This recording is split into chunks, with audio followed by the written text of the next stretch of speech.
Everyone, welcome to channel learn with ease. आज हम solve करेंगे अकाउंटिंग रेशियोज चैप्टर से question number 31, 32, 33, 34, 35 and 36। Chapter 4 TS Grewal की book से class 12 accounts. Online classes, online tuitions के लिए आप मुझे स्क्रीन पर दिए गए नंबर पर व्हाट्सएप कर सकते हो अपना नाम और क्लास। और आप अगर सॉल्यूशन ढूंढ रहे हो टीएस ग्रेवाल और डी के गोयल न्यू एडिशन बुक के, तो चैनल के होम टैब पर क्लिक करो, आपको सभी सॉल्यूशंस अपलोडेड मिलेंगे। पोस्ट सेक्शन में एमसीक्यूज मिलेंगे क्विज की फॉर्मेट में, और एमसीक्यूज के सॉल्यूशन है शॉर्ट्स में। साथ ही अब आप इस सॉल्यूशन को इंग्लिश और हिंदी दोनों ही लैंग्वेज में देख सकते हो। उसके लिए आपको ये सेटिंग का बटन प्रेस करना है और ऑडियो ट्रैक के ऑप्शन से इंग्लिश या हिंदी दोनों में ही आप सुन सकते हो। तो कोई भी लैंग्वेज को सिलेक्ट करके सुनो और समझो। तो बहुत कुछ है चैनल पर, विजिट द चैनल। अच्छा लगे तो शेयर और सब्सक्राइब जरूर करना।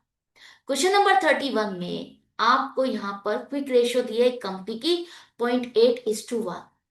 कुछ ट्रांजैक्शंस दी है, इन ट्रांजैक्शंस का इस रेशियो पर क्या इंपैक्ट होगा, इंक्रीज होगी, डिक्रीज होगी या चेंज नहीं होगा, आपको यही बताना है। तो सबसे पहले आपने लूज टूल्स परचेज किए 2000 रुपीज का। तो लूज टूल्स क्या है? स्टॉक का हिस्सा है, स्टॉक का पार्ट है।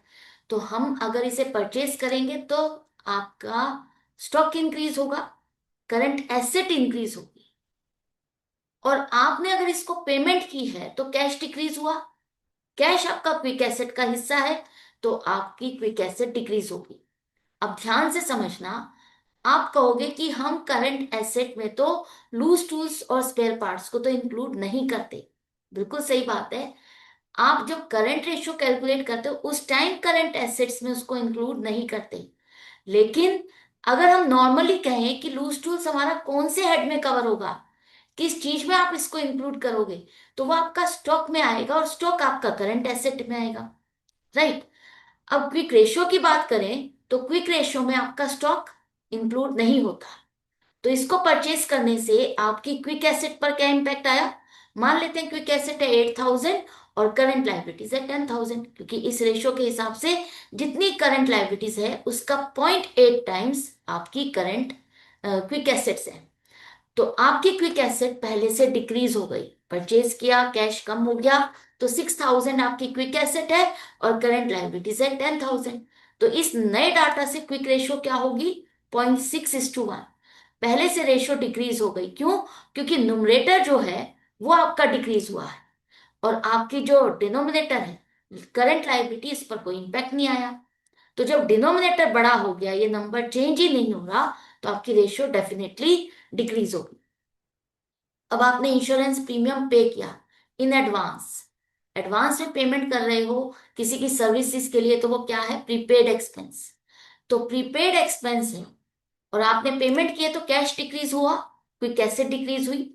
और प्रीपेड एक्सपेंस आपका करंट एसेट का तो हिस्सा है, लेकिन क्विक एसेट का हिस्सा नहीं है। तो इस रेशियो पर क्या इंपैक्ट होगा? क्विक एसेट आपकी 500 से डिक्रीज हुई 7500, और करंट लाइबिलिटीज जैसे थी वैसे ही रहेगी। तो क्विक रेशियो अब आपकी पहले से डिक्रीज हो गई। कितनी? 0.75:1। क्यों? क्योंकि आपकी क्विक एसेट डिक्रीज हुई है, करंट लाइबिलिटीज चेंज नहीं हो रही। नेक्स्ट है कि आपने स्टॉक बेचा उधार पर, क्रेडिट पर 3000 का। कितनी वैल्यू का बेचा आपको नहीं पता, तो मान के चलो जितने का खरीदा था उतने में ही इसको बेच दिया। तो स्टॉक आपका डिक्रीज हो गया 3000 से। स्टॉक डिक्रीज होगा तो करंट एसेट डिक्रीज होगी। स्टॉक आपका क्विक एसेट का हिस्सा नहीं है, तो क्विक एसेट पर कोई इंपैक्ट नहीं आएगा। लेकिन आपने इसे उधार पर बेचा है, तो आपको पैसे अभी लेने हैं, तो डेटर्स आपके इंक्रीज हो गए, और डेटर्स आपके क्विक एसेट का हिस्सा है, तो क्विक एसेट आपकी इंक्रीज हो गई। करंट लाइबिलिटी का इससे कोई लेना देना नहीं है, तो आपकी क्विक एसेट 3000 से इंक्रीज हुई, करंट लाइबिलिटीज वैसे की वैसे है। तो अब क्या हुआ? क्विक एसेट इंक्रीज हो रही है, करंट लाइबिलिटीज चेंज नहीं हो रही, तो रेशियो आपकी पहले से इंक्रीज हो गई। क्यों? क्योंकि अब आपका न्यूमरेटर जो ऊपर का नंबर है ये इंक्रीज हो रहा है, ये बिग हो गया, और डिनोमिनेटर चेंज नहीं हो रहा, तो रेशियो आपकी इंक्रीज होगी। इसके बाद आपने कोई बिल्स पेबल है उसकी पेमेंट कर दी। ओनर्ड का मतलब आपने उसकी पेमेंट कर दी है, ड्यू डेट पर उसको पे करके आपने इसको खत्म कर दिया। बिल्स पेबल आपकी लाइबिलिटी, करंट लाइबिलिटी, पेमेंट करोगे तो कैश डिक्रीज होगा, क्विक एसेट डिक्रीज होगी और करंट लाइबिलिटी भी डिक्रीज होगी। अब क्या हुआ, आपकी क्विक एसेट भी 5,000 से डिक्रीज हो गई, करंट लाइबिलिटीज भी डिक्रीज हो गई 5,000 से, दोनों ही सेम अमाउंट से डिक्रीज हो रही है। तो आपकी रेशो पर क्या इंपैक्ट आना चाहिए, ध्यान से समझो। आपकी रेशो पहले से क्या होगी, आपका न्यूमरेटर ज्यादा छोटा हुआ है करंट लाइबिलिटीज के कंपैरिजन में, तो आपकी रेशियो डिक्रीज होगी क्योंकि डिनोमिनेटर जो है वो न्यूमरेटर से बड़ा है। 5,000 अगर बात करें तो करंट लाइबिलिटीज का 50% है, और अगर हम क्विक एसेट की बात करें तो 5,000 नियर टू 60% बनता है। तो 60% कम होगा तो इसकी वेटेज ज्यादा कम हो गई ना, तो न्यूमरेटर ज्यादा कम हो गया, इसलिए हमारी रेशियो डिक्रीज हो रही है। अब क्वेश्चन नंबर 32 में आपको दिया है कैपिटल एम्प्लॉयड, मतलब जितना पैसा इस ऑर्गेनाइजेशन में इन्वेस्ट किया गया है ओनर का या बाहर से बोरो करके, वो टोटल है 20 लाख। फिक्स्ड एसेट है 14 लाख और करंट लाइबिलिटीज है 2 लाख। इसके बेस पर आपको करंट रेशियो निकालनी है, और करंट रेशियो के लिए हमें करंट एसेट और करंट लाइबिलिटी चाहिए। दोनों ही डायरेक्टली आपको नहीं दी, तो कैसे निकालें, ध्यान से समझो। आपकी कैपिटल एम्प्लॉयड का मतलब क्या होता है, ओनर का पैसा, शेयर होल्डर्स फंड, और जो आपकी नॉन करंट लाइबिलिटी है, इन दोनों का अगर आप टोटल कर दोगे तो ये आपकी कहलाएगी कैपिटल एम्प्लॉयड, राइट। अब कैपिटल एम्प्लॉयड और अगर आप करंट लाइबिलिटीज, इन दोनों को ऐड कर दोगे तो क्या बन जाएगा आपका total of equity and liabilities, इस साइड का टोटल हो जाएगा। तो हमारे पास कैपिटल एम्प्लॉयड है 20 लाख प्लस 2 लाख, तो आपकी 22 लाख आपका इक्विटी एंड लाइबिलिटी साइड का टोटल हो गया। जितना इक्विटी एंड लायबिलिटी साइड का टोटल होगा उतना ही आपका एसेट साइड का टोटल होगा। तो हम मान के चल रहे हैं कि जितनी इक्विटी एंड लायबिलिटीज है उतनी ही टोटल एसेट, मतलब 22 लाख। टोटल एसेट क्या होती है, non current asset plus current asset. आपके पास यहाँ पर फिक्स्ड एसेट है, फिक्स्ड एसेट का मतलब नॉन करंट एसेट। आप टोटल एसेट में से अगर फिक्स्ड एसेट को माइनस कर दोगे तो क्या आ जाएगा, करंट एसेट।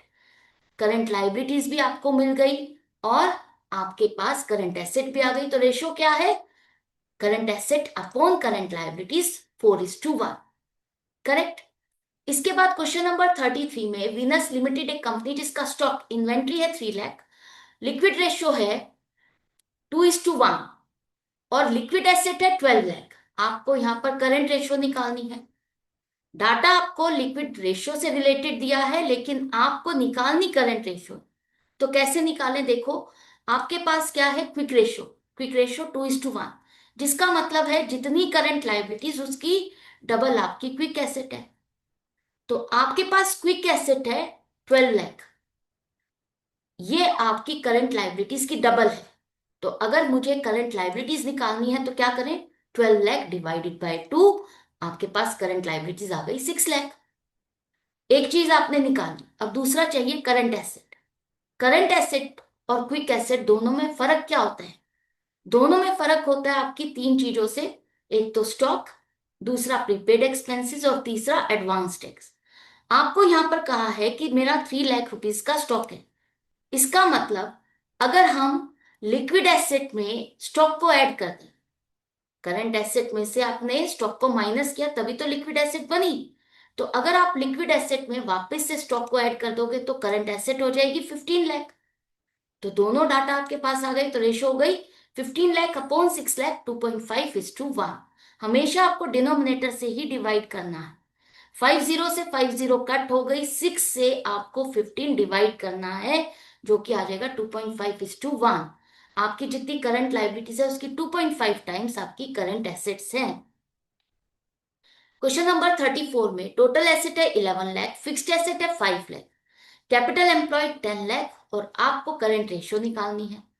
तो यहां पर जो आप अभी एक क्वेश्चन कर चुके हैं उसी तरह से आपको करना है, आपको ये दोनों ही चीजें निकालनी। अब यहां पर टोटल एसेट आपके पास और फिक्स्ड एसेट, टोटल एसेट का मतलब non current asset plus current asset. आपने अगर टोटल एसेट में से नॉन करंट एसेट को निकाल दिया तो क्या बचेगा, करंट एसेट। तो 11 लाख माइनस 5 लाख, 6 लाख आ गई आपकी करंट एसेट। इसके बाद अब आपको दी है कैपिटल एम्प्लॉयड 10 लाख। हमने क्या सीखा था, जो टोटल आपका इक्विटी एंड लाइबिलिटीज का है वही टोटल आपका एसेट साइड का है, तो दोनों साइड का टोटल मैच करेगा तभी आपकी बैलेंस शीट मैच करेगी, है ना। तो अगर आपकी टोटल एसेट 11 लाख है तो इसका मतलब आपकी total liabilities, total equity and liabilities भी 11 लाख है। 11 लाख में से आपने अगर कैपिटल एम्प्लॉयड मतलब इक्विटी और लॉन्ग टर्म डेट को माइनस कर दिया तो क्या बचेगा, करंट लाइबिलिटीज। तो 11 लाख माइनस 10 लाख, 1 लाख आपकी आ गई करंट लाइबिलिटीज। कैपिटल एम्प्लॉयड का मतलब equity plus long term debt, तो क्या बचा, करंट लाइबिलिटीज ही तो बची लाइबिलिटी साइड में। तो अगर आपने वो दो चीजें निकाल दी तो हमारे पास करंट लाइबिलिटी आ गई। रेशो हो गई 6 लाख अपॉन 1 लाख, 6:1। राइट, जितनी करंट लाइबिलिटीज है उसकी 6 टाइम्स आपकी करंट एसेट्स। अब क्वेश्चन नंबर 35 में आपको इस डाटा के बेस पर करंट रेशियो और क्विक रेशियो निकालनी है। तो सबसे पहले करंट रेशियो के लिए हमें चाहिए करंट एसेट और करंट लाइबिलिटीज। डायरेक्टली आपको नहीं दी, कैसे निकालें। आपको टोटल डेट दी है 12 लाख। टोटल डेट का मतलब non current liabilities plus current liabilities. अगर हम टोटल डेट में से non current liability, long term borrowings और लॉन्ग टर्म प्रोविजन को हटा दें तो आपके पास क्या बचेगी, current liabilities 4 lakh rupees. 12 lakh minus 8 lakh, 4 lakh current liabilities. इसी तरह से आपको टोटल एसेट दी है 16 लाख। टोटल एसेट है आपकी non current asset plus current asset.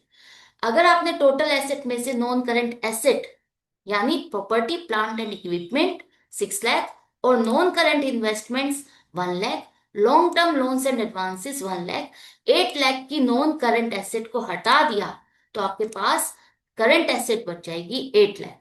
अब रेशो क्या होगी आपकी, 8 लाख अपॉन 4 लाख, 2:2। इसके बाद इसका सेकंड पार्ट आपको क्विक रेशियो निकालनी है। क्विक रेशियो के लिए हमें चाहिए क्विक एसेट और करंट लाइबिलिटीज। करंट लाइबिलिटीज हमारे पास है 4 लाख। क्विक एसेट के लिए हम क्या करें, करंट एसेट में से आपके पास जो स्टॉक और प्रीपेड एक्सपेंस है इन दोनों को माइनस कर दो तो आपकी क्विक एसेट बन गई 6 लाख रुपीज। अब आपके पास दोनों डाटा है तो रेशो हो गई 6 लाख अपॉन 4 लाख, 1.5:1। जितनी करंट लाइबिलिटीज उसकी 1.5 टाइम्स आपकी क्विक एसेट है। इसके बाद question number 36। Present chemical works limited एक कंपनी है जिसकी बैलेंस शीट आपको दी है और इस बैलेंस शीट के बेस पर आपको करंट रेशियो और लिक्विड रेशियो दोनों कैलकुलेट करनी। तो सबसे पहले देखो, करंट रेशियो के लिए करंट एसेट चाहिए। तो करंट एसेट्स में आपके पास क्या क्या है, इन्वेंट्री, ट्रेड रिसीवेबल्स और कैश एंड कैश इक्विवेलेंट। ये टोटल आपका 1 लाख आपकी करंट एसेट है।